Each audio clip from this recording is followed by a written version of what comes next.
सरकारी नौकरी की तैयारी के लिए YouTube के ऊपर हमारे चैनल सक्सेस की 98 को सब्सक्राइब कीजिए और दबाइए इस बेल के आइकन को ताकि आपको लेटेस्ट वीडियो सबसे पहले देखने को मिले, वो भी बिल्कुल फ्री में। स्वागत है आप सभी का सक्सेस की 98 में। और आज का टॉपिक कुछ नहीं है, आज का टॉपिक है डाउट सेशन। जो बहुत दिन 6 महीना 7 महीना 1 साल पढ़ने के बाद भी बच्चों लोग का कुछ कुछ टॉपिक में डाउट रह जाता है। मैं वो डाउट क्लियर कर दूं पहले, वो डाउट है क्या, ठीक है ना। बहुत सारे बच्चे एग्जाम निकाल भी लेते हैं, उसके बाद भी ये सारा डाउट उनके माइंड में रह जाता है, ठीक है ना। लेकिन हाँ, एग्जाम बहुत पास में है, सारा एफर्ट एग्जाम से पहले आप लोग लगाओ। और संडे को एग्जाम होता है NICL का। लेकिन एक छोटी सी मैं बात बोलूंगा कि एक लड़की थी मध्य प्रदेश की, MP की, ठीक है ना। वो 2 महीना पहले मुझे फोन की थी, ठीक है ना। जब मैंने YouTube में काम करना स्टार्ट किया था, हार्डली मैंने 10-12 वीडियो ही डाले थे, तब वो लड़की फोन की थी। और वो फोन करके मुझे बोली कि भैया मेरा प्री में बहुत कम नंबर उठता है, मैं नंबर ऑफ अटेम्प्ट बढ़ नहीं पाते, मैं क्या करूं। तो एक्चुअल में कुछ क्रेडिट मैं लूंगा नहीं अपना, मैं कुछ क्रेडिट अपना ही लूंगा। वो सारा का सारा क्रेडिट उस लड़की का ही, ठीक है ना। मैं बताता हूं उस लड़की ने किया क्या और उस लड़की की क्या है, मैं सारा आपको बोलता हूं, ठीक है ना। वो लड़की 2 महीना पहले फोन की और उससे मैंने बात किया अच्छे से कि क्या बात था, क्या प्रॉब्लम है बताओ। तो वो सब कुछ अपना शेयर की, भैया मेरा ये वीक पॉइंट है, ये वीक पॉइंट है, मैं इस पे मेरे नंबर ऑफ अटेम्प्ट बढ़ नहीं पाते हैं, मैं 1 साल से एग्जाम दे रही हूं, ये दे रही हूं, वो बता रही थी। तो मैंने उसको सिंपल छोटा सा बात यही बोला था, जैसे मैं सारे बच्चों को फोन पर गाइड करता हूं, उसको भी मैंने सिंपल उसी तरीके से गाइड किया जैसे मैं बाकी बच्चों को करता हूं। लेकिन हाँ, उस लड़की में कुछ खास बात था कि मैंने उसको बोला, सिर्फ इतना ही बोला था कि आप ये टॉपिक पढ़ो, सारे टॉपिक पढ़ने की जरूरत नहीं है, ऐसे ही टॉपिक चूज करो जिसमें आप स्कोर कर सको, ठीक है ना। तो मैंने कुछ टॉपिक उसको नाम बोले थे जो मैं आपको बता चुका हूं हर वीडियो में। और मैंने उसको छोटा सा बात ये बोला था कि आप पर डे 24 आवर्स में 1 आवर निकालो, आप पर डे एक टेस्ट जरूर देना, ठीक है ना। उससे क्या होगा, आपके नंबर ऑफ अटेम्प्ट जो है, सपोज कर लो आज आप 30 उठाती हो या 25, तो आपके कल के टेस्ट में 5, 10 एटलीस्ट 10 टेस्ट देने के बाद 101% आप लोग मान कर चलो कि ये जो नंबर ऑफ अटेम्प्ट है 35 होने ही होने हैं, ये होने ही होने 110%। लेकिन हाँ, इसके भी ट्रिक है, मैं जो पहले भी बता चुका हूं, आज भी एक बार रिपीट कर दे रहा हूं। मैंने उस लड़की को इतना ही बोला था कि आप पर डे एक टेस्ट देना, ठीक है ना। और आपके टेस्ट में कितने भी नंबर आए वो आपके लिए मैटर नहीं करता। आपके लिए मैटर क्या करता है, जैसे आप एग्जाम देने से पहले आपने सोचा था कि आपको ये टॉपिक आपको अटेम्प्ट करना है और आप ये टॉपिक की प्रिपेयर की थी, ठीक है ना।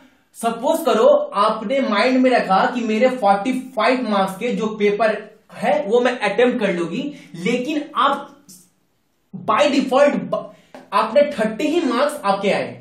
तो आप क्या करना, यहां पर आप अपने टेस्ट को कट मत करना, आप अपने टेस्ट कट मत करना, फिर जाना आंसर एंड सॉल्यूशन में वो 100 क्वेश्चन को आप एनालाइज करना एक बार, ठीक है ना। उस दिन आप एनालाइज करना और देखना जो टॉपिक मैंने सोचा था एग्जाम से पहले कि मुझे ये करना है, लेकिन एग्जाम देते टाइम मैं ये टॉपिक कर नहीं पाया, और वो क्यों नहीं कर पाया।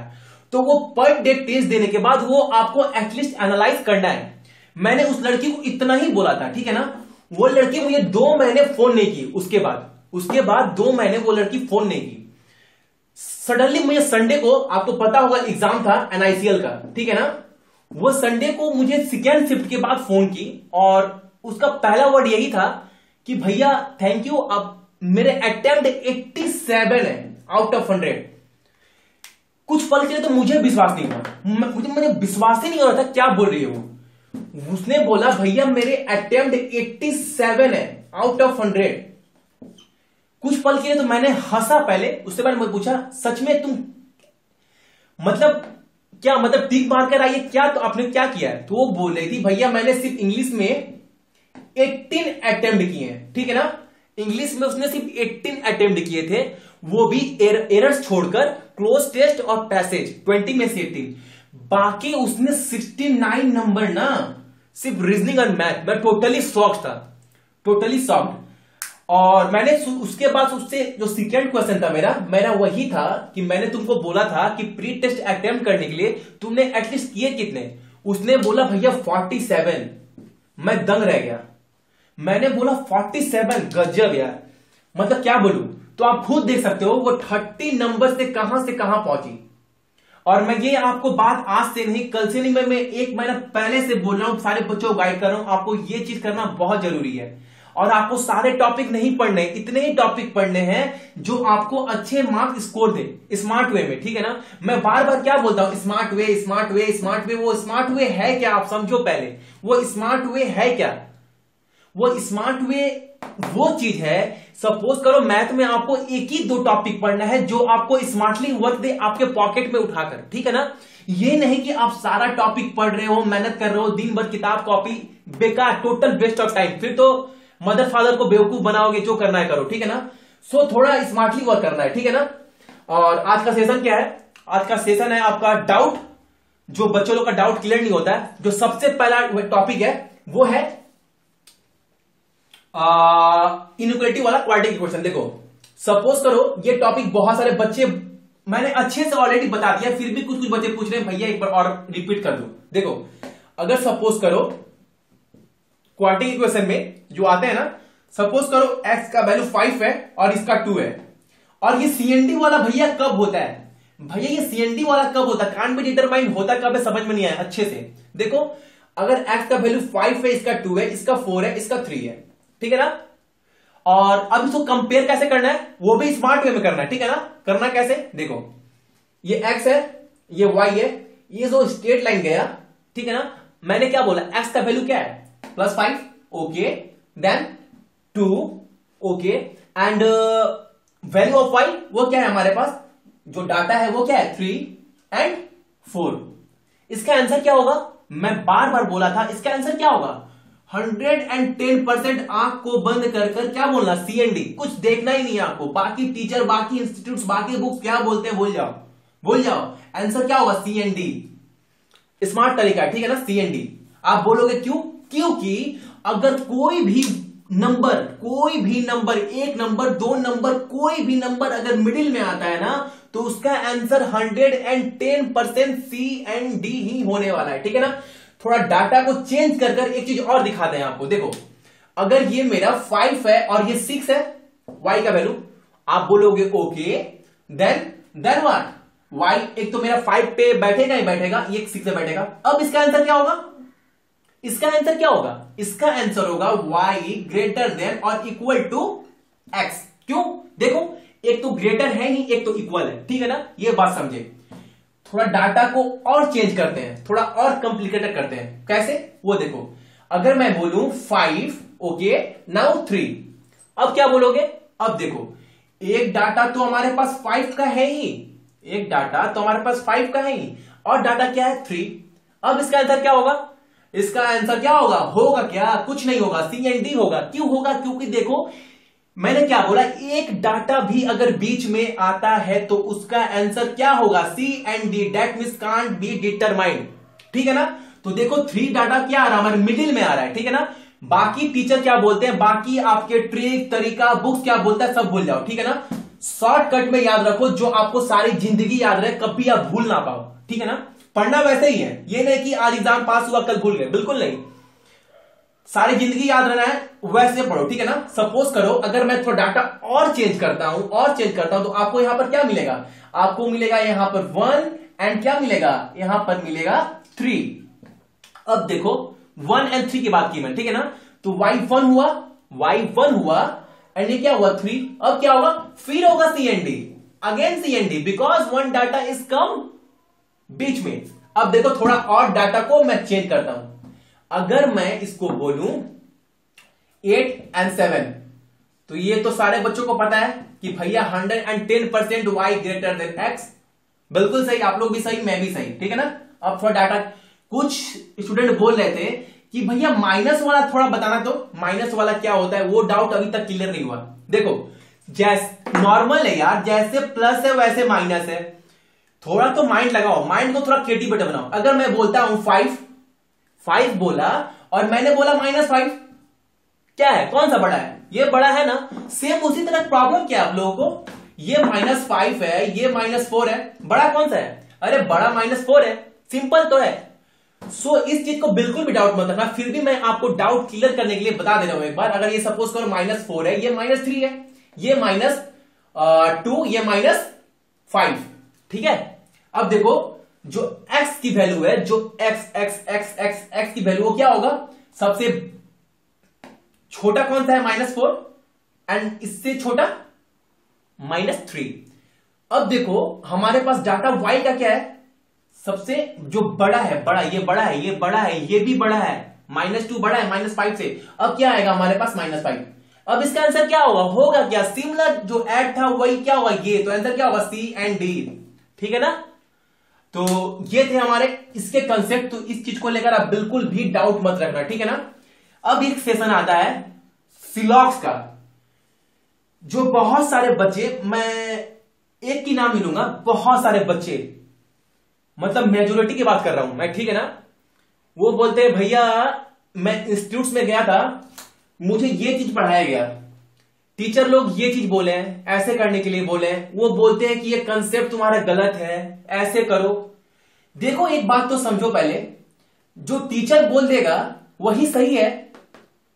वही सही है क्या? वो भगवान है क्या? मैं नहीं बोलता मैं भी सही हूं, मैं ये भी नहीं बोलता कि मैं भी सही हूं। अच्छा, जो इंस्टीट्यूट्स बोल दे या फिर कोई बड़ा टीचर बोल दे कि ये चीज गलत है, और जबकि आपका कंसेप्ट, जो कंसेप्ट की बात कर रहा हूं, जो आपका कंसेप्ट क्या है, 101% क्लियर है किसी भी टॉपिक को लेकर, और कोई टीचर और इंस्टीट्यूट आकर आपको बोलता है कि ये चीज गलत है आपका कंसेप्ट, तो आप क्या करोगे? उस केस में आप क्या करोगे? करना क्या है? बच्चों लोगों का कंसेप्ट हिल जाएगा। क्यों हिल जाएगा? क्योंकि उस टाइम वो रियलाइज कर पाएगा, वो फील कर पाएगा कि जो मेरी एबिलिटी है ना, जो मेरी एबिलिटी है in comparison to institutes and teachers, वो क्या है? थोड़ी कम है। तो उसे वो रियलाइज होता है कि ये टीचर में भी सही है और मैं गलत हूं। इस बच्चों को ये बात रियलाइज हो रही है। लेकिन आप एक बात समझो, जो ये इंस्टीट्यूट्स है एंड जो ये टीचर है, वो गॉड नहीं है, वो गॉड नहीं है, वो भगवान नहीं है कि जो बोलेंगे वो सही होगा और मुझे माननी ही पड़ेगी, ठीक है ना। वो गॉड नहीं है, वो है इंसान, ठीक है ना। अगर आपका टॉपिक, कंसेप्ट अगर किसी चीज को लेकर क्लियर है, तो आप उस चीज पर बने रहना, अगर आपको कोई भी अगर कुछ भी बोले, ठीक है ना। इस चीज को पहले तो समझिए, क्योंकि मुझे एक बच्चे नहीं, दो नहीं, बहुत सारे बच्चों ने मैसेज किया, फोन किया कि भैया ये चीज मुझे ऐसे बताया गया है, ये चीज मैंने किताब में ऐसे पढ़ा है। कैसे? देखिए, मैं नहीं बोल रहा कि मैं भी सही हूं, लेकिन मैं आपको एक छोटा सा चीज दिखलाऊंगा आज, आप खुद बताना कि वो गलत है या सही। देखो वो चीज है क्या? अगर मैं बोलता हूं, मैंने बोर्ड पे क्या लिखा है आप बताओ, सम ए इज बी, इसके कितने ड्राइंग बन सकते हैं? कितने? 1 2 3 4 5 6 7, कितना? आप कितने तक जानते हो? आपको कोई इंस्टीट्यूट से कितना बताया गया है? अकॉर्डिंग टू मी, अगर मैं बात करूं अपनी, तो मुझे तो पता है कि सिर्फ 4 ड्राइंग से ज्यादा बन नहीं सकते। बहुत सारे बच्चों को 2 या 3 पता हो, या मैं 4 आज बोल दे रहा हूं क्या क्या हो सकता है, ठीक है ना। देखो, एक तो ये हो सकता है, आप सारे टॉपिक से एग्री करना, ये वाला पॉसिबल है ना, ओके। अब ये भी हो सकता है, ठीक है ना। और क्या हो सकता है?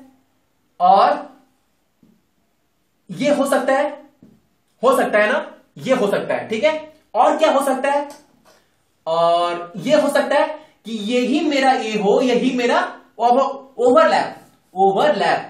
ये बहुत सारे बच्चों को पता नहीं है, आज जान लो, आप सीख लो ये टॉपिक कि यही मेरा ए, यही मेरा बी, मतलब ओवरलैप है, ठीक है ना।